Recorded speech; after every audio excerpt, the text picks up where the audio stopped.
Well, Jeremy Pryor, welcome back to the podcast. I'm always looking forward to times where we can jump on together because I consume all of your content and I'm always like, I need to ask Jeremy about this. I need to ask him about this. And so I look forward. I have a bunch of topics I want to dive into, but welcome back. What have you been up to? Awesome. Yeah. Thanks, Doug. Thanks for having me back. Yeah. Life here is been awesome. We've got now our house has 4 generations living here, and we have 4 grandkids now. So 5 kids, 4 grandkids. Our third child, Sydney, she just had her first. So yeah, that's been awesome. My 2 son-in-laws, they started a construction business together. So getting to do that. And then my son has just jumped over and started helping me in all things family teams and our nonprofit 1,000 Houses. So just really in that sweet spot right now where it's just like very much working together. My parents are still living and very much a part of our weekly rhythm. And so, yeah, I'm just really enjoying this season. It's been amazing. And I'm sure, you always encourage us to parent with the third generation in mind. Yes. And now that third generation's in your house, what is it like transitioning into, are you grandpa or papa? Do you have a papa name? Yeah, we kind of went with the Hebrew because we knew no one else would pick that. So I'm officially Saba, and my wife is Safta. Yeah, that's how our grandkids call us. So Saba and Safta. Yeah, and it is awesome. I mean, having those 4 grandkids in that third generation, at this stage, and then my parents who are still very healthy and a part of our lives, seeing these great grandkids for them, and my wife's mom. Yeah, it's been amazing. So yeah, there's something that we really advocate for. I know we've talked about this, is like this multi-generational family meal, and the way we break this down is if you ever get to a time in your season of your life where you get 3 generations around one table every week, 3 generations, one table every week, you transform your family into a multi-generational family, and that's what we're all about. So yeah, we get to see that. In our case, it's 4 generations, one table every week. And when that 4th generation, showed up, my oldest daughter, when she had our grandson Elijah, it was like winning the Super Bowl. I mean, it was so incredible to see that child, that my first grandson, come in, and just for us to see, and for my parents and my mother-in-law to get to see that 4th generation. And then every single week to kind of reignite that excitement and just sense the depth of that meaning and get to see all those generational connections. It's the best. Man, that's amazing. Yeah, we've been doing the 3 generations, one table every week, probably for the past 2 or 3 years at your recommendation. And it has been transforming for all of us. It's something we all look forward to. The conversations are so rich. It's unbelievable. I wanted to get into this a little later, but I guess I'll just throw this out there when we're talking about that dinner. Yeah. I'm reading a really interesting book right now. I don't know if you've read it. It's called The Gospel Comes with a House Key. Oh, yes. Yep. Rosario Butterfield. Yep. Oh, it's phenomenal. So good. The best books I've read. Yeah. Yes. I'm curious how you integrate neighbor into family. So, the whole idea is hospitality. Man, you should have an open door to your neighbors to love them well. How do you think that through in the lens of family teams and this whole generational meal weekly? Yeah. I think that is the ultimate evangelism. And I think what Rosario Butterfield is saying in that book is right on. We have constantly tried to figure out ways to integrate others into our family. Tonight we have a big Sabbath. I think we have 16 people coming over, and probably at least 6 or 7 of those are not family members. This actually happened when our kids are pretty young. We started this multi-generational family meal. At the first, it was just the 2 generations, before my parents moved here. And we were constantly trying to practice the Sabbath and felt kind of chaotic. And we're like, oh man. But we went on a little retreat with some friends of ours. We were all kind of starting a church planting team. And one of the elements of the retreat was, let's go around and everybody share their 3 biggest spiritual milestones of their entire life. And so there's probably like 10 people there. And we went around, and I was shocked because everyone that wasn't a family member of our family that was at the retreat said that one of their top 3 biggest milestones of their entire spiritual life was experiencing a Sabbath dinner at our house. Wow. And I was like, we're just like trying to survive usually. Like, how do we cook this meal? How do we clean up? How do we, get through this? But it was very meaningful, and we experienced depth of meaning. And what they were articulating was we really saw what fatherhood is, sonship is, daughterhood is, which these are the essence, this, brother and sisterhood, the essence of what it means to be in the kingdom of God. God is a father. Jesus, is his favorite title for himself was the son. He says the church is like family, brothers and sisters. And I think that part of what hospitality allows you to do is actually make concrete all of these spiritual realities that we read about in the Bible. And if you don't have those experiences, if you don't have that table culture, that Abrahamic hospitality that, that is commanded of us in the book of Hebrews, like, go out there and make sure you practice hospitality in the way that Abraham did, because he entertained angels unaware. So we need to have that kind of experience. Like, let's keep our tables open.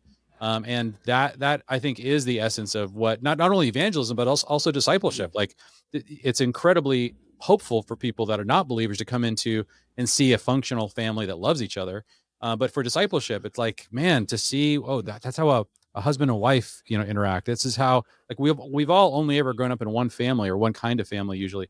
And so if we don't open our tables and open our doors, how does the next generation who may be coming into the kingdom, not having seen a lot of these things, how do they get to experience the kingdom and what it's like for them to become fathers and mothers and sons and daughters if they never see it? So yeah, we need to find ways to open our tables. Yeah, and when you do them, I am curious because there is a format to the way you guys have your Sabbath dinners. Do you just, regardless of who's coming over, do you just kind of go through the same thing, praying over your kids, blessing, all of those things, or do you change it up at all when neighbors are coming? We try not to freak people out too much. Yeah, I'm like processing. I'm like, how would I do this, and how do I not? Yeah. So tell me what you've learned. Yeah. It is interesting, and I think sometimes we've gone both ways on that. We've had conversations as a family. Okay, how much do we get into? So I'll just say our normal Shabbat, our normal Sabbath, like, kind of liturgy rhythm is we talk about the importance of the Sabbath, what it means, and how it's centered on Christ. That's, I always start there. So I share that, like, for 2 or 3 minutes. Yeah, I have different ways, different quotes, or different parts of the Bible where I just want to make sure that our family takes a minute and just pauses and understands, and experiences that shalom, right? That comes over you when you have a day of rest. And so it's a kickoff to our Sabbath day. So that's how it starts. We usually do that piece no matter what. If we have friends over or people that are neighbors, they know they're coming over to our Sabbath dinner. So hopefully, they can handle that. Then we light a candle, and the mom, the oldest mother in the house, lights a candle. This really helps her because she's oftentimes trying to rest in the same house where she does most of her work. It's like, how do I create that reminder? So she lights a candle. April usually says something around that, and then says Shabbat Shalom. Now, we have a song that was really designed for little kids to sing Shabbat Shalom. That's one that sometimes I'm like, I don't know if we should sing the song. I know the song. Yeah. Yes. That's funny. So that's the decision. And then the last part of it for us is we bless the sons and daughters, and that's also, and sometimes the wives. And so there's a blessing we've written for sons. May God make you like Ephraim and Manasseh, which comes right out of the Bible. And then we've added, may he give you the faith of Abraham, the heart of David, and the righteousness of Christ as you build our family from generation to generation. Now, that putting your hands, like my dad putting his hands on Elijah, his great grandson, and saying every week this blessing over him, may God make you like David and Abraham and Jesus as you build our family, because he's passing his blessing, all that he has accumulated in life, into that child. And the same thing happens with the daughters. May God make you like Sarah, Rebecca, Rachel, and Leah. May he give you the faith of Ruth, the heart of Mary, the righteousness of Christ as you build our family from generation to generation. So most people can handle that. We do like to bless everyone. So everyone's a son or daughter at the Sabbath table. So that's something we want to be kind of careful of. Now, we do try to practice other open supper opportunities. And so we for a long time we have a house church that would practice just literally a weekly open supper where you can invite anybody. Like, literally, we had people like inviting people at the grocery store or whatever. Hey, you want to come to dinner? Oh, that's awesome. And we're very, very, like, kind of missionally oriented in that meal to make sure that, it isn't something that is going to freak people out. This is just an opportunity for us to get to know our neighbors, get to know people in our lives. Now we're trying to transition to do that, something called summer suppers. So we discovered that part of what really causes, our culture is very uptight about this stuff. Like, we're not used to being in people's houses. We're not used to being subjected to other people's cultures.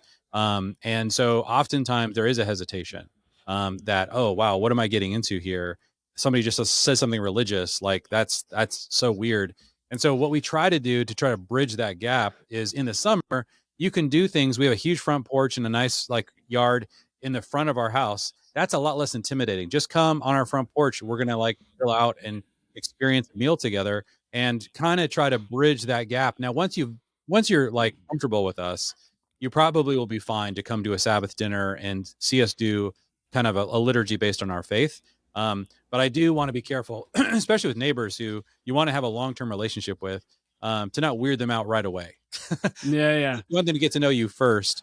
And that doesn't mean you want to hide anything, but you definitely want to like probably stair step, the experience a little bit so that you can preserve an opportunity to continue to have that relationship and talk about meaningful things. Super helpful. At Indosha, we help transform visions into results. What does that mean? We often work with companies who are doing amazing things that have incredible products and services, but fail to communicate what they do properly and market themselves effectively. We passionately serve entrepreneurs, business leaders, and visionaries to see what's in their heart and their visions for the future come to life. We do that by providing fractional marketing leadership and creative execution all in one. That's what we call VCMO. With VCMO, you get a marketing director and a team of creative professionals to help execute all of your marketing needs, all for one monthly cost. How do we do all this? We do it 3 ways. Number 1, we get your vision. We get excited about your mission and your trajectory as a company and come alongside to see you go further, faster. 2, we have a team of talented strategists and creatives to get all of the work done. And 3, we flat out work freaking hard for you and your company. Reach out today. Let's start a conversation. Last thing on I just more coaching on the Sabbath dinners is, do you guys literally like not cook that day? I'm trying to figure out dinner because I still find myself, we do ours on Sundays. Okay. And so I still am finding myself cooking. Like I don't prep dinner the night before or anything like that, but I'm like, it would really be nice if I didn't have to do that. Yes. Any quick, I'm sure it's a simple fix, but any advice there? Yeah. I mean, part of it is, so we do a Friday night, and so it's not technically a rest until the sun sets on Friday night. That's like the typical kind of biblical, and there was evening and there was morning the first day, as it says in Genesis 1. Yeah. So yeah, I like to cook. I have a obsession with recipes where I can cook a delicious meal for 20 people in 20 minutes. Like I'm going to do that tonight. I'm going to make, I'm going to make a filet mignon with like herb butter, and I can do that in 20 minutes for 20 people. So there's just like I just enjoy that challenge. I know that doesn't sound exciting to some people. I love it. But I think getting around fire and meat to me is just like, okay, I'm in. I'll do something like that. So I've got probably like 10 recipes that I like to, and they all kind of fit that category. 20 minutes. And about 20-minute prep, sometimes 30 minutes, and I can cook for up to 20 people. So that has been really important to kind of crack that code. We did do like crock pots for a long time. We've tried lots of things to try to cook in advance. If you're doing it on Sunday afternoon where you're trying to be restful, that might make more sense, is to find those meals where you can, Saturday night kind of like put it together and just get to enjoy it. Like we study our Sabbath from that perspective. Like what's causing us to feel restful? What's causing the meaning to feel really deep and causes us to connect to, the purpose of this day? And so oftentimes what we will do is just experiment with things, try different things. And then as soon as you find something that really works, like, whoa, that kind of worked, like that recipe, that order of things, doing it at that time, that felt more restful. Well, you just want to make sure you repeat that. We've noticed is a lot of people, they will do the experiments, but then they won't repeat what's working. So they'll be like, wow, I remember that one time it was really awesome. Yeah, like there were some variables that made it really awesome. You can do that every week. That's part of the cool thing about repeating a rhythm. So I think it's okay to say, look, we haven't figured this out yet, but let's keep trying things. But the important thing is pouring cement around the things that work, making sure that you repeat those things and that you capture the learnings. Really, really good. So are we gonna get a family team cookbook soon? I'd love to. Do it. I feel a little intimidated because I definitely on the side of the cooking that I'm not obsessed with it being the most amazing meal you've ever had, because I am all about speed, but it does have to taste really good. Like I definitely care about that. But somebody who's spending 4 hours or I'm watching these cooking shows, I'm just like, oh my gosh, like I do not have the patience to be. I'm not a chef. I'm not a Michelin. Like whatever those guys are doing, it blows my mind. But man, I do love the challenge of like, like lots of food quickly, and it tastes great. Done. Let's figure that out. Well, if you do write it, you at least have one customer. I'm in. Awesome. So, if you don't follow Jeremy, all great content, family teams content, he's everywhere. But one area that I really appreciate is your writing. You write on Substack, and I know, are you in the middle of like publishing or writing your book? I know you published several chapters. What is the title called? Rolling in 5 Generations, or was that just an article? Like the kind of the working title is the ruling household. The Ruling Household. Yeah. So yeah, I want to talk about that because when I read the article, I mean, it just set vision for the next 100 years for our family. Can you talk about just that concept? What is the concept of a ruling family? Yeah. So it starts in Genesis 1, and we get in Genesis 1 the preloaded family mission statement: to be fruitful, multiply, fill, subdue, and rule. And I began to realize that there's a sequence to that whole idea. There's a guy named Sean Morris who first pointed this out to me like 10 years ago. He's like, Jeremy, you become like, each of these is a step. And so I started studying it from that perspective. And I find, first of all, people are all the time asking, what is a family's mission? Like, and people are inventing, different family mission statements. We've got a family mission statement. Like, I think it's great to figure out what is the unique calling of your family so that you actually give your family something to cohere around and to aim at. However, it's important to first acknowledge that the family comes preloaded with a mission statement. Like, God, when he created the first family, he told us why he did it. Like, he had created a garden. He wanted to create these creatures who would steward the garden, to keep it, to guard it, but also to expand it so that it's his presence, the order and the beauty of that garden would extend throughout the earth. Well, this is not something that one generation can do. And so he decided to create a family, and he gave them this blessing. It says in Genesis 1:28, he blessed them and said to them, be fruitful and multiply, fill the earth and subdue it, rule over creation. And so this 5-part mission, I think, is really, really important that we take very seriously. To be fruitful is the command to have children. To multiply is the command to have grandchildren. And so that there's a big mandate there that I think often violates the way we think about family as being a one generation kind of thing. Like, well, what do I have to say to my kids about their kids? Well, I think it's really important to create the kind of family culture where your kids want to have kids. And this is what you were mentioning, like aim at the 3rd generation. So be fruitful, multiply, right? Then he says to fill the earth and subdue it. And so to fill oftentimes is to actually identify the geographical area that our family is called to, and to find ways that we want to fill that out. Not just to fill, but also to subdue, to take positions of influence. That can be in business or in ministry. And so we want to make sure that that is happening, that there's a subduing happening, that we're using our God-given talents to make sure that we're maximizing whatever it is we can to bring the kingdom of God to earth in and through the family. But the purpose of all of this, of course, is this final step, and that is to rule. And that's, God created families to rule over creation. And I think it's really important that we create ruling households.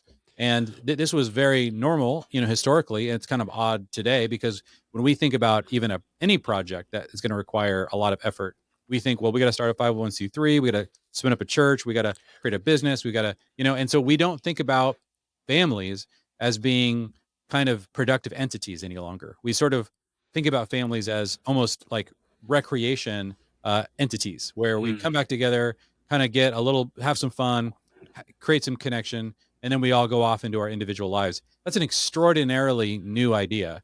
And it makes sense of why families that think that way, cultures that have that idea of family, tend to have a really high divorce rate, because it's a very fragile thing, these 1 or 2 generation families.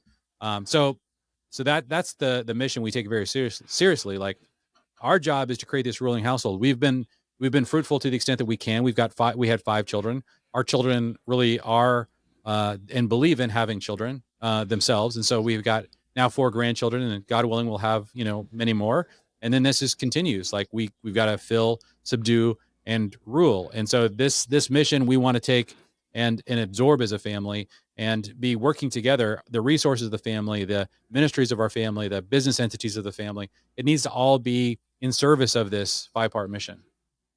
Yeah, I love that. And really, I mean, the vision that really grasped me too is just like, hey, if you do this right, so like imagine if your whole family, how many descendants you'd have 5 generations from now intentionally pursuing this family Yes. theme on mission. And not only that, but even in their own vocations and callings in the world, the impact that you can make in a community, in a city, a state, and maybe even the US or the world. That's right. Any thoughts on that? Just because that vision always fires me up. Yes, yeah, absolutely. Yeah, you can think about like in our generation, so you got five, 5 kids.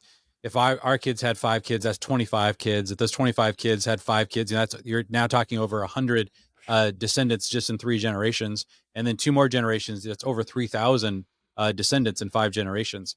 And this is really important to think about what that could mean. And if you are aiming at ruling, if you do want to make sure that, hey, in ruling, of course, in the biblical sense, is really an act of service. It's ministry That's good. to that community. We need ruling households. We need people who know how to rule Yes. with wisdom and justice, who aren't afraid to stand alone and to stand for what's right. And a lot of times, the reason why we don't do that, the other option is to have a sort of professional political class. And what they actually care about is, of course, popularity, because they have no actual basis from which to fall back on if they lose their popularity. And so we need to create, if you want a culture to thrive, you got to have wisdom in ruling. And so part of what we want to do as a family is create the kind of strength so that maybe my grandson or great grandson or somebody in future generations can start to invest their branch of the family into a ruling household, and we can work together to try to help that person, again, not to get, and I think so backwards about this, not to get unusual advantages and privileges at the expense of other families. Like ruling at that point is like, you guys, we've got a lot going on here. And one of my favorite examples of this in history was Teddy Roosevelt. The Roosevelts were a really interesting family. And part of what, like, if you read his biography, he was, their family was in Manhattan, around the 1600s. I mean, they had spent many generations. And Teddy Roosevelt's biggest hero in his whole life was his dad. And part of what he experienced was there was enormous corruption in New York at the time. I mean, it's hard to even imagine how incredibly corrupt the political machine was in that city and in that state. And Teddy Roosevelt sort of single-handedly started to destroy it from the position of a ruling family. Like he had for several hundred years, they've been building this family, and they were wealthy. They were a very strong family. They had incredibly deep roots, a lot of strong identity, but that really allowed him to stand alone. There were these moments in the state legislature in Albany where Teddy Roosevelt was just constantly fight. They were like, there was just grift everywhere. People were like, well, we'll just take 5 cents from every person this way and 10 cents, and he would go and discover that and just expose it. People were like, they're constantly trying to buy him off and say, hey, like, you can be a part of this. Like, he's like, I don't care. I don't care about your money. You are robbing the people, and that kind of ruling requires often that there be a family that is impossible to buy off. And if you don't do that, you end up with an entire society where you're ruled by corrupt people. You are just at the whim of whoever can bribe them. And there's whole cultures based on a governance of bribery because the family has broken down. And so we talk about a ruling household. It's to create noble men who have the capacity to rule without constantly being corrupted, because they're in these very fragile 1-generation families, and they really feel like they have to grasp for something because their identity is so fragile. So good. I remember in one of our earlier conversations, something you said that really impacted me. I think I asked you, I heard about like Kevin O'Leary on Shark Tank. Yeah. He was talking about his generational wealth, and he's basically like, yeah, like after my kids turn 18, they get nothing. I'll pay for them to go to college, but they need to figure it out on their own. And then I look at Dave Ramsey's model where he's really empowering his kids. And you basically just said, why, if you and your generation have an opportunity to become financially, well off and actually put your position in a family to rule and reign over the next few generations, why would you stop that? Right. So can you just talk about that? The other thing that I saw you posted that really impacted me was it was a video on how you can actually enable a mom that wants to stay at home with her children. And basically it was this guy said that, I don't know if he heard about someone that wanted to stay home but couldn't because of their financial situation, and her dad was an investment banker, and he called the investment banker and he's like, hey, why don't I tell you about the best investment you could ever make in your life? And the guy's like, what? And he said, pay for your daughter to stay home. That's right. And because of his generational wealth, he was able to do that. And what a gift. And that actually gave vision to my wife and I. Was like, can you imagine being able to do that for the next generation of the Smith team? Can you just talk about setting up your family to rule and reign, what that looks like? Yeah, a lot of this does come down to, do you believe in the generational connections? And we have kind of a weird relationship with this idea in our culture because we don't believe in multi-generational family, because most of us did not inherit a lot of resources from our parents and then that we're stewarding that might go back 5, 10, 20 generations. We kind of see ourselves as sort of self-made, right? And each of us that have been somewhat successful. And then what we don't want to do is rob our children's ability to become self-made. And so we want to be careful to not give them anything so that they get to start from scratch and have this great experience. And this is a very unusual and very recent idea that has emerged in a very particular place and through a particular group of circumstances. I mean, if you look at the idea that you can sort of cut your kids off from any resources and they're going to thrive and survive and maybe even do better because you've not, sort of given them any resources. That idea does work in a tiny circumstances. For example, from 1945 to 1960, after America won World War II, the rest of the world was so devastated. And we became this incredible manufacturing superpower. And we were like the last like developed functioning society. And there was just so much wealth that the middle class just exploded. And for some reason, in those little 15 years, it erased everything that had happened for thousands of generations before that. And we just reset our whole expectation of what it means to start a family. It's like, oh yeah, anybody can do that. You can just have one income and, get a job at the manufacturing plant down the street and provide for your family for the rest of their lives. I did it. Why can't you do it? Well, that's incredibly unfortunate. I mean, this kind of just weird, like historical amnesia that this is just not the way the world works. Like, this is not the way that most people that kick their kids out at 18 and say, good luck. I'm basically giving you a gift. You do your best. That would have been a death sentence in most cultures and most times in history. Like, you don't do that to your children. This is why in the prodigal son story, it was like such a weird thing for the son to leave. Of course, he didn't leave with nothing. I mean, he left with the inheritance of his father, but he did end up starving regardless. But this is what life is like in most parts in the world. And I think there's a generation that's coming that's potentially going to actually have a similar struggle. And so what we need to do is figure out, how do you bless your children without hurting them? How do you make that your success, your resources? Do you wait until you die and they're 55 years old and they suddenly get hit with an inheritance that, maybe they don't even need at that point? Or do you find a wise way to like distribute resources to your children to really help them? And in our case, we've created a family bank that basically there's 3 ways you can tap the family bank.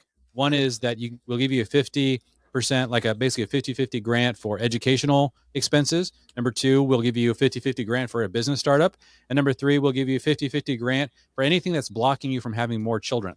So, because that's part of our mission. Fruitful and multiply. And so we want our kids to have kids early and often. And that's a huge part of our family mission. All of our kids are excited to do that. We don't wield authority over the next generation, but we do steward the resources of the family. Like, me and April have an outsized influence over the resources of the family. And I'm saying that intentionally. It's the family's resources, right? It's not just my resources. God's entrusted that to us to steward, right? But part of that is to steward that not just on behalf of whatever I want to do with the money, but what is best for the family. And so we have the family bank. We can also give a 0% loan for those 3 things if they can't afford to match. But we really want to make sure that our kids are getting the education, starting the businesses, and having children in a way that allows them to really thrive. I think the other part of this that is really important is that April and I intentionally set up our lifestyle in such a way that we could really help our kids with their kids. Like, we really want to be available to be able to provide, not just like basic childcare, but to be really engaged with our grandchildren. And our kids are also engaged with each other's nieces and nephews. And so we all live on the same street. My daughter lives across the street. My other 2 married kids live in our house. We have a kind of a 4-family house. And so this allows us to constantly be helping each other. And for some reason, we think that success is every single person needs to kind of split up and try to somehow survive in a totally isolated environment. And this is why just sort of the weird myth of the 1950s housewife as being kind of the normal way that successful or even a Christian family should look. Again, this is very strange. Like most families lived tribally in most times in history where they were sort of like constantly helping each other. I was reading an article recently. This woman that grew up in Uganda got very successful, moved to Switzerland and had her first child after she had gotten married. She said, I have no idea how people in Western cultures do this. I feel so alone. I'm just at home with this child. And so she's begging her husband, can we please move back to Uganda where every single person in my family lives on the street? And so her husband is like, Wow. I think he's Swiss. He's like, oh my gosh, really? Like you'd rather move to like an undeveloped country? We have all the resources right here at our disposal in Switzerland. So that he's like, well, we'll try it. And so then she wrote this entire article about what it was like to return to Uganda, live on a street that was just filled with aunts and uncles and cousins. And she's just like loving her life. And she's like, this makes sense of why like I'm a mother and how I can actually thrive as a mother in having lots of kids because we live in a particular kind of lifestyle. Well, we've completely cut off this generation. And this oftentimes has happened, several generations ago, where we stopped thinking about how do we become interdependent with our larger extended family. We are constantly trying to find ways to become atomistic, individualistic, totally isolated. And as David Brooks says, when Americans become wealthy, they purchase loneliness. That is our goal. We are all trying so hard to make sure that we live the kind of lifestyle where we get to live and then die alone. And I'm like, we don't have to do this. Like there's other ways to do family. And we want to kind of get the word out. Like this is a strange idea. Let's go back to an ancient way of doing family where we are constantly helping each other. Yeah, I was just talking with this young leader who worked at a prestigious club. I'll just leave it general, and basically was a general manager there. So he got to interact with 800 plus members of this wealthy place. And I said, man, what was it like? Like, what did you really learn interacting with all those families who are really well off? And he basically just said, I think it's really important for you to know that you can have everything and not really have everything. And the translation is like, you can have everything and absolutely have nothing. And I feel like our culture is just pointing people there. And I said, how many people do you feel like actually had everything? And he said five out of 800 plus families that he actually looked at and was like, man, they're doing it right. So thank you. And again, that's why I think your work is so important with family teams. And if you're listening to this, and again, have never been exposed to Jeremy's work or family teams, really encourage you. Again, they're the biggest impact on how Laura and I lead our family team. They have a website. They have a family team accelerator. Jeremy, I'd love for you to talk about that. And we're going to get into some other things. You also have Family Inc. Lots of ways for people to get connected around everything that you've been sharing. Anything you want to add there? No, that's great. Yeah. Every family's journey is different. And we always just encourage people to start by just saying, hey, what kind of family do you want to build? Like you've inherited a certain idea of family, this sort of springboard for individual success, or we kind of think of as the nest idea of family. You can choose to be a family team. But if you do that, oftentimes it's such a different way to think about family in a Western context that we wanted to create lots of tools for how to make that transition. And so that's what some of these different programs are there to do. We love getting to coach families to begin to transition from being a nest to a team. It's so much better. And so I just want to encourage people to do that, but it does then create a very different trajectory. And that's when people start to think about things like, well, maybe we should build a family business, family assets. Maybe we need to think about ministry in and through the home. And so that's part of what we really love coaching people as they begin to go deeper and deeper into living an integrated life with their family. Love that. And we'll include links to everything in the show notes. I want to take a little bit of another journey with you. I have some more questions on family, but you wrote an article, I don't know, maybe a year ago the title was Why We Don't Go to Traditional Church Services. We Do This Instead. And again, I'm someone who I've worked at a church, very involved with the church, but man, I've probably read that thing like 100 times. And you listen to the podcast that you and your wife did on it. I'm just curious. And again, I know you're not trying to sell anyone on that, but I'm just curious of how you actually view the church and how you all live that out, what you do instead. Can you kind of give people an overall summary and then, we can dive a little deeper into some of the things? Sure. Yeah. Yeah. So this is like a branch of theology called ecclesiology. This is like, what do you think the church is? And I'm very interested in this question. I also grew up, very much integrated with traditional churches, and I was on staff at 7 different churches. I've attended 5 different seminaries. I'm very interested in this question, and I've Hmm. constantly tried and I see myself as like a second generation believer. In other words, my parents were very involved in church. Both my parents worked at a mega church. I grew up in a very churched kind of culture.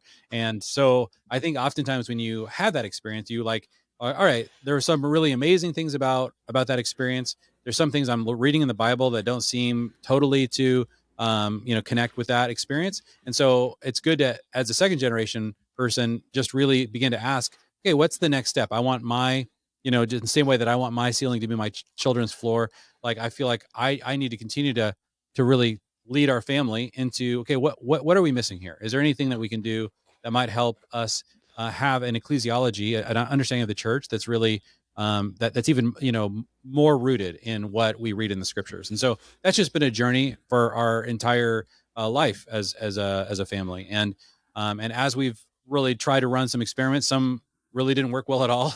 I mean, this is not easy. I think it's for most families. I tell most families, hey, if you find a really great traditional church that's really creates great community, you're growing spiritually, like that's a gift, and I really encourage you to dig in there. But there are some of us who I think are kind of in this state where we're like, okay, there doesn't seem to be is this really the way that the Bible describes it? Is there maybe some things that we can explore here? And so part of what we want to restore or consider is a few things that to me I'm very convicted of, and that our family has really gone after. One is disciple making. Like, I just really am frustrated when I see a thriving church where there's no real discipleship that's multiplying. And sometimes as I've talked to many pastors about this problem, oftentimes they're so burnt out in trying to pull off the worship service, small group ministries, that they just don't have anything left over, or their people don't have enough left over to actually make disciples who make disciples. There are churches that are exceptions to that. I love studying that. There's a couple of churches here in Cincinnati that have really pushed past this issue. And I just published on our podcast a friend of mine who's a pastor who's doing a fantastic job of leading his church into disciple making. These are often the exception. And so part of the reason why we want to do church in a more simple way is to just to create a lot more space for us to make disciples who make disciples. And so this is something our family is very committed to. We do this very intentionally. We have a whole program for how to make disciples who make disciples over at 1,000 Houses. And so that's one reason. Another thing that I'm very interested in is there something about the home itself, the relational connections between a mother and a father, the household, that is uniquely can uniquely reflect the kingdom of God. Again, like around a table, right? When you think about how Jesus at the Last Supper, there was an experience of the table that was so beautiful. And when you walk into a church and you have that little, cup thing where you take communion, it's like the cellophane. And I'm just like, every time I look at that, I'm like, this is so odd. In some ways, like, we know they had a love feast, but we know that's very difficult to experience the kind of meal that was happening in the first century when you're trying to do it at an industrial scale. And so sometimes I'm like, okay, do we lose something there by trying to run people through an experience of church that doesn't involve a meal, that doesn't involve, deep connections, relationships, doesn't happen, in and through houses. And so we have constantly been trying to figure out, are there elements, and there's ways to do this. I think the actual most healthy way I've ever seen is kind of a hybrid model where you have opportunities to really do this well in houses, but there's also times where you can experience the larger church, great worship, dynamic teaching. Like, I really believe in both. But it is difficult because in the way that our current kind of churches tend to go, they really favor the bigger experience so much more than what's happening in the home, that oftentimes you don't see a lot of this vibrancy happen in the home. And probably the hardest thing for us that we've experienced is when you do try to put a lot of church activity on the family and in the house. Oftentimes when you're talking about these modern Western families, they're not used to doing productive things as a couple and really hosting something that is that dynamic. And so part of why we even started family teams was out of a desire to see a different kind of family emerge that could actually reflect the kingdom culture in a home. And that's when we see families that know how to start businesses, that know how to host ministries, really awesome dynamic husband and wife teams whose kids are really on the team and are flourishing, and they're able to pull things off as a family team. Well, that kind of family actually can experience something closer to the first century idea of the household, the oikos that you read about in the New Testament. And we no longer have households in most Western contexts. And so I think this is why house church doesn't really work in most Western contexts. But if you do start to restore the household, I think you can restore an expression of the church in the home that I think is really healthy. Again, I think still needs to be connected to something a little bit bigger. I think that's much better if there's something like a city. Even in the first century, they didn't just do house church. They did house church, but they also had a city church. It's very clear when Paul is saying that he was writing letters to the city churches, or Jesus in Revelation 1, 2, and 3. He's writing letters to the churches in the cities. Like these different, I believe in these three expressions of the church. There's the very local, small expression of the church that could happen in the household. There's the city church expression, and then there's the universal church. And each of those layers, I think, are really important to be connected to. And so we've really experimented with and have really tried to restore a more household expression of the church. But we also want to do that constantly in partnership with a larger city church expression. Sometimes that means, connecting with traditional churches that are friendly to the house church model that we're working on. Sometimes that means creating a larger network of house churches that can then gather together in a kind of a city church expression. So we've tried lots of those things, but we believe in each layer, and it's really important to have each of those experiences. But I do think it can be overly idealistic for a young family listening to this to say we're going to launch a restore a house church expression. It's hard work. It requires a certain maturity in terms of the household itself that is hosting that activity. But we are seeing a lot of these kinds of households begin to reemerge, and I do think it allows us to experience an expression of the church that is fairly ancient, but also very functional and I think really beautiful. Yeah, you mentioned your passion for discipleship and that you rarely see that done well. Yeah. I'm curious, what have you seen work both in church and outside of church, and kind of give us that vision of what you're doing through 1,000 houses. Yeah. So we've constantly studied this question, and the question is really simple, but very difficult to answer. The simple way to describe it is, does your disciple making make it to the fourth generation? So if you can trace a disciple, somebody you've discipled who's made a disciple, got to the fourth generation, there is almost no disciple making movements in the entire West that get to the fourth generation. And I just had somebody on my podcast a couple of weeks ago who his full-time job is tracking and participating in disciple making movements all around the world, including in Western contexts. There's over 1,000 disciple making movements in non-Western countries that are getting to the fourth, fifth, sixth, seventh generation. But I said, well, hey, could you just tell me, can you just give me one disciple making movement that's getting to the fourth generation in like a Western country? He's like, I don't think I can list one. And I'm like, wow. So that is appalling to me. Yeah. And so we decided to study this problem very, very get the microscope out and really study it for years. And we've tried. And so we are starting to see some of our disciple making efforts make it to the fourth generation. It's not anything I would call a movement at this point, but I do think the blueprint is working. And we've had to tweak. And it's really, I've really enjoyed this process. So what we do, just to kind of put it in a nutshell, is our coaching is that we take on groups of 3. So I'll take on 3 guys. My wife will take on 3 ladies, usually for about a 5-month. And we do a pretty intensive period. We take them away for a 24-hour getaway to kick off all the disciple making. Then during the 5 months of discipleship, there are 3 different kinds of kind of meetings I do with the guys I'm discipling, training meetings where I'm imparting very specific things to them as apprentices. We also do coaching meetings where I'm one-on-one with each of the guys trying to figure out, okay, what is something that I can really help you with? And then the third thing is a discovery Bible study around the person of Jesus, the teachings of Jesus, the life of Jesus, teaching them to obey everything Jesus commanded. And the fourth thing I would also add is that we try to find ways to integrate them into our normal life so they can see the way that we live. So we do that for 5 months. And then so they really get a DNA transfer during that kickoff and during those 5 months.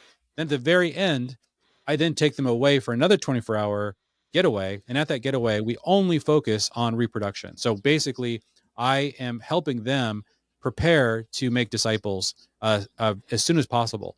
And so by the time they're done with that getaway, they're usually one click away from starting a group. They know exactly what they're going to teach. They know how they're going to do the getaways. Like they understand. And when I tell them, you got to do this for the people you're discipling, right? You got to give them, you also have to carve out some time for this send off getaway to make sure that you are putting the seed in the fruit, right? So there is actual multiplication happening. And then we track and then we celebrate. So April and I actually are hosting a banquet on in a couple of weeks where everyone we've discipled over the last couple of years is coming, and they're coming with the people that they've discipled. And so we have this all in a spread so we can literally see the ripple effects. I know for some people it sounds like a pyramid scheme. It's like this is like multiplication. Like we absolutely need to track our fruit because this is not working, you guys. Good. This is a disaster. Jesus told us to do this, to make disciples who make disciples, and we're not doing it. So anyway, so it's working, and I'm very committed to this. So yeah, every 3 months we launch another cohort. It's called Life on Life Discipleship, over 1,000 houses. So anybody listening to this, if you guys want, it's free. I love coaching people. My wife and I do this personally. We will coach you in how to make disciples who make disciples. And so we usually coach about 20 or 30 families every 3 months. So if you're interested, please, sign up for that, because we would love to coach you. And we want you to develop a actual disciple making practice, right? We want you to experience what this is like. And then every year, and we say this in our community, our house church, basically one of the requirements is everyone has to either be discipled or make disciples on an annual basis. And so these 4 or 5 month, sometimes 6 month, like intensive discipleship groups that we launch, everyone has to do this at least once a year, right? And so pick the best 5 months of your year that you have the least going on, help each other. Sometimes a husband and wife have to do these in opposite, seasons in order to make sure that, that they're figuring out how to do this. Sometimes husbands and wives can do this together, but we've got to figure this out. We've got to stay dedicated, because this is what Jesus came to do, right? He came to launch a disciple making movement. It's very clear when he left, he told them to go and make disciples. He said, I will build my church, but he told them, he commanded us, go and make disciples. We've really reversed that. We've said, well, we'll build the church. We think discipleship is just going to magically happen. And unfortunately, it doesn't happen that way. If you do make disciples, churches will happen. Like we can find ways the church emerges from good discipleship. But if you just plant churches, you won't necessarily be multiplying disciples. Oftentimes what happens is they're almost like nurseries where people stay spiritual babies. Like they don't actually mature. Maturity happens through life on life DNA transfer that happens in the process of apprenticeship. And so we want to make sure that discipleship is an actual apprenticeship experience, and that every person who comes in the kingdom of God should have multiple discipleship experiences with various people that help them mature all the way into the full stature of Christ. Like that's the vision that Jesus gave us. And we're just off mission. And so we really want to recapture that mission by giving people really practical ways to make disciples. Yeah, and I'm just, I love this. I am curious, like I'm thinking about several people, like how do you find people to disciple, right? Like, do I just walk up to someone, 20-something, be like, hey man, what's up? You look like you could use some discipleship. Come with me. Yes. Like, well, how have you, I'm just curious, how do you actually do that? Because I feel like a lot of believers want to initiate, want to make disciples. Yes. But again, it's just kind of like, they hope it kind of happens and then nothing happens. Right. There's like 5 or 6 major like defeaters in our culture that make it really hard for us to do this. This is one of them. We have an obsession around expertise. And so we all feel like this, like imposter syndrome. Like, who am I to go up to somebody and say, hey, can I disciple you? It just feels like, what are you, Jesus? Like, so this is really tough for us to figure out. So we oftentimes, first of all, say, look, this is very similar to becoming a parent. Like if you were to ask the question, who's the best person to raise my son in the whole city? It's probably not you, 25-year-old guy who just had a kid. Like it's probably somebody else, right? Me and my wife are joking, like, now that we've raised our 5 kids, now we feel, we're finally prepared to raise kids. But God decided to do this, to give broken and immature parents like us children to help us mature. And so we have to be okay with making disciples. And part of what I think creates a lot of the confidence is we really believe you give people what you have, not what you don't have. Part of what we do when we are coaching people to make disciples is we catalog the lessons that they're stewarding in their own lives and say, look, you should limit your discipleship to those lessons. And you can go into the Gospels and learn how to follow Jesus together. But there are things that the Holy Spirit has imparted to you. You're stewarding those things. You need to pass those on. And in terms of just finding people, I always think that people are usually like one relationship away from almost an infinite pipeline of people to disciple. We need to get a lot more connected to each other in the kingdom of God. We need to be like more parasitic. Like you need to go and attach yourself to a ministry that is like seeing new people come to faith. Because what happens in most cities is you have a ministry over here where there are new people coming to faith, but they have no one to disciple these new believers. You got all these believers over here that have been believers for 10, 20, 30 years that are all hanging out together, experiencing awesome, worship experiences or whatever. But they're like, no new believers are coming out. It's like, guys, look, like this is not rocket science. We got to get together. There's one kingdom, and the city church is something we have to honor. And so let's actually figure out ways for us to meet people who are connected to pipelines of new believers coming in. Now, there are ways to start your own pipeline, to participate in evangelism, to begin to find people that are definitely hungry and ready for discipleship. But in most cities, we just find it's a networking problem. Like, you got to connect yourself to those places where people are coming to faith and begin to serve those ministries. And as you do that, you will likely never lack for groups of people to come and disciple. Yeah, and I'm curious, like, just how you would explain differentiating this from small groups. I think a lot of churches would say that the small groups are the way they disciple people. They may have classes and things like that, but what's the differentiation between what you're talking about and just leading a small group with curriculum? Yeah, unfortunately, small groups are almost the opposite of discipleship. Like, the way the whole small group ministry whole idea started was we were very focused in the church growth world in how to create an amazing worship service. But there was a problem, back when I first started going to church when I was like a teenager, or a young adult. These small groups were almost didn't even exist in churches. They had like Sunday night worship, Sunday morning worship, Wednesday night worship. But basically, after we started getting better and better at crafting worship services, there was a new problem that began to develop in the church, which was, they called it the backdoor problem. And that what they discovered is, if people do not form 2 or 3 meaningful relationships within 6 months, they'll leave the back door of your church. So you have this giant leaky bucket. And so the church growth people all got together and said, well, how do we stop this? And so they started looking around for, experiments that were working. And the churches that were initiating this new idea called small groups, they were closing the back door. And so this was the emergence of the small group ministry. And so it was really, and if you think about the best way to make sure people create a relational connection with people that are meeting maybe at the worship service or going to the same worship service, but need to experience relationship, you want to get them involved in peer groups. And so oftentimes you'll see, like, on a church's website, like, hey, we're kind of the young married small group, or, we're the whatever. So you meet peers and you get together and you form those relationships. And I think that's really valuable. Like, it's great to develop good connections with people. You can do Bible studies with those people, but there's all kinds of differences between that and discipleship. So first of all, discipleship is, like I said, that's almost the opposite of that idea, where what you're always doing in discipleship is there's an apprentice and there's a clear disciple maker. And these people usually need to be 10 to 20 years apart in age. Like, that's ideal, right? Jesus was older than the disciples for a reason. Like, you need to have some life experience. Well, this requires that disciple maker to actually form a different kind of relationship. They're not trying to form a relationship with a group of people that are their age to try to develop a friendship. They're trying to develop a connection with people that are younger than them that need something that they have, and that is maturity. And so they need a way to deliver that. Now, the other problem that emerges with small groups versus disciple making is, okay, you got to create, disciple making is more designed to be intergenerational, where small groups tends to be life stage oriented.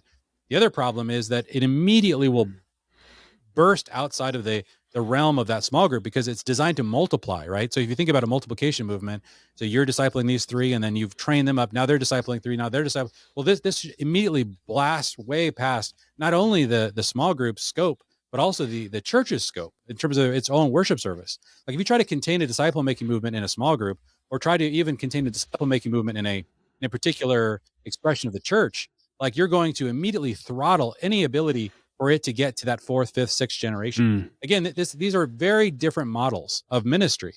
And so what we're describing, what we're having a conversation about right now, is the philosophy of ministry. And the Bible has a particular philosophy of ministry that is at odds with the way that we tend to do church in our context. And so one has to win out. And what we've decided over and over again is to double down on our particular philosophy of ministry at the expense of the way that the New Testament describes ministry. And so we need to be a lot more sensitive to these things. I understand why we do it. I mean, we've got so much invested in this model, but I really think it's important for some people to begin to take a step back and say, okay, are there ways either to tweak the model or to sort of begin to experiment with other ways to get back to a way of disciple making in particular? Because this is the part of it for me that is non-negotiable. Like, we have to make sure that in the kingdom of God, we are making disciples who make disciples. That's so clearly the mission that Jesus sent us on in Matthew 28. And so whatever we have to do to make sure that happens, we've got to be willing to do. And so, we can't just constantly be tweaking the different elements of our current model to see if they would somehow magically create the thing that Jesus commanded us to do. And I think we've tried that so many different ways. I like I said, there are people that I think are more committed to that effort and are attempting to do that. And I have a lot of desire to see them succeed. However, I think that we have to be. It starts with being realistic. That these are not the same thing. Like, some of my friends who are pastors have had to come to this conclusion. Like, the ones who are really successful at beginning to see disciple making movements happen, they are not trying to do it through small groups, and they are also not trying to do it in a way that's limited to their church. Because again, a movement cannot be constrained by those things. And so you have to be willing to be realistic about the tension between these philosophies. Yeah, and if people are listening to this and fired up like I am, as you said, 1,000 houses, is that where they can learn more about what you're doing? Yeah, so 1,000 houses, 1kh.org is where you could find us. And like I said, we have cohorts there for discipleship, and we'd be happy to engage churches in how to help them start a movement. Definitely listen to that podcast. My friend Chris Marlin, who's the pastor of the church here in Cincinnati, that's really going for it in discipleship. I also did another podcast with Matt Massey, who's a local megachurch pastor in Cincinnati, and he is really going for discipleship. So I am seeing some pastors get super serious about this. I've been so encouraged, and every time I can find one, I'm like, please, I want to talk to you. I want to share your message with more people, because I think we definitely don't want to say there's not multiple ways of doing this, but you do have to take the problem very seriously. Like, there's a reason why we can't find any movements that are consistently getting to the fourth generation in America, and we've got to fix that problem. Yeah. I want to ask one more question before we start to get into Joe Rogan territory and go for hours.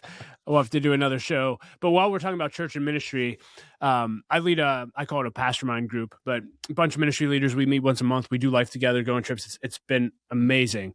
We've been meeting for 5 years. And part of the vision of why I started this group was when I was young in ministry, my pastor, and again, I don't know if this was like a factual stat, but it could have just been estimation, but he said, Doug, I think about 2% of Christian leaders actually like make it to their finish line intact, their families intact, and fulfilling what God called them to do. Mm-hmm. And whether the 2% is real or not, I know the number's not much higher, right? And so you wrote an article after a pastor fell, and I don't know if I wrote the name of it down. It said how to predict a Christian leader will fall. But this is huge because, when we gather together as a group every month, it's basically just a reminder of, hey guys, we're in this together. We're locking arms and like, man, let's do everything we can to make it there.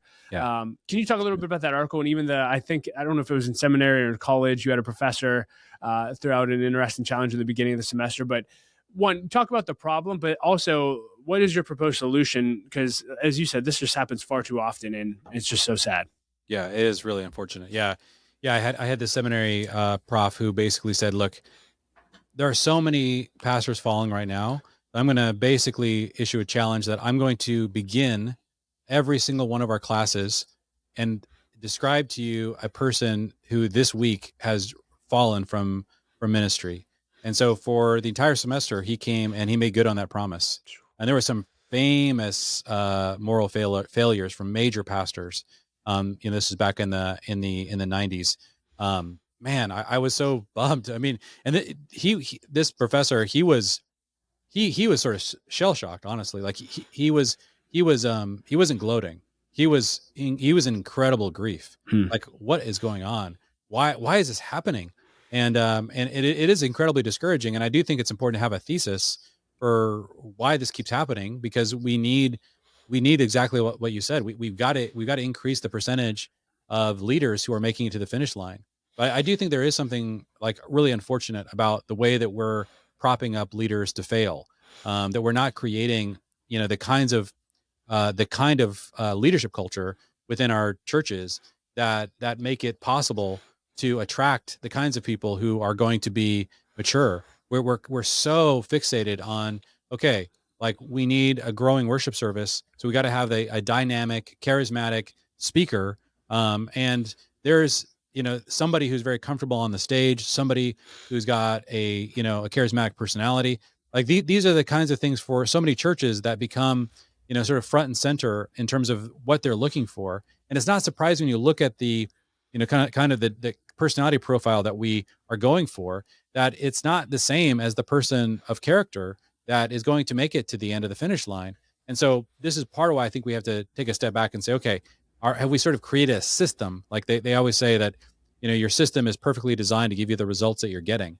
And so I do think this is sort of a system-wide problem. When you design the entire system around creating a dynamic worship service, and that all hinges on this one particular kind of leader, that particular kind of leader is also very consistent with the kind of person who is likely to have these kinds of struggles. And so these things are interconnected. Again, it's not 100%.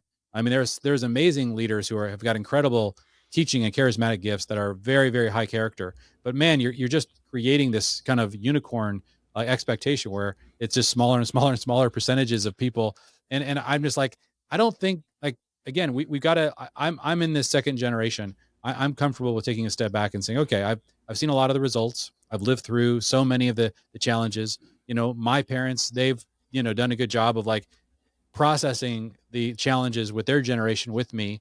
And it is important for us to now take stock and say, okay, do we need to make some foundational shifts to how we think about ministry so that we don't continue to get the results we're getting?